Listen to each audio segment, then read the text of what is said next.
আসসালামু আলাইকুম।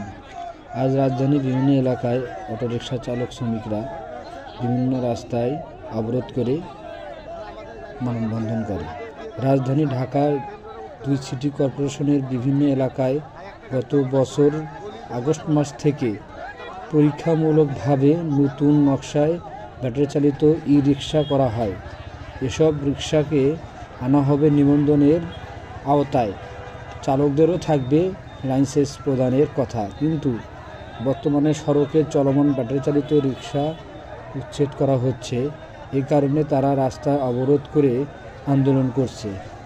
কিন্তু নতুন ই-রিকশা পরিকল্পনা বা চালানোর পরিকল্পনা নেওয়া হয়, আর পর্যায়ক্রমে অনিবন্ধিত রিকশা সরিয়ে নেওয়ার পাশাপাশি ই-রিকশা কার্যক্রম সম্প্রসারণের লক্ষ্যে এই পরিকল্পনায় নেয় কর্তৃপক্ষ। এই ব্যবস্থা হলে নগরের ট্রাফিক ব্যবস্থার শৃঙ্খলা ফিরিয়ে আনা সম্ভব বলে তারা মনে করতেন। কিন্তু ইদানিং রাস্তায় অনেক রিকশা জটিলতার কারণে সেই পরিকল্পনা জগা খিচুড়িতে অবস্থায় পরিণত হয় এবং এই দুটি বাহন নগরীতে অপরিকল্পিতভাবে রাস্তায় চলাচল করছে। ধন্যবাদ।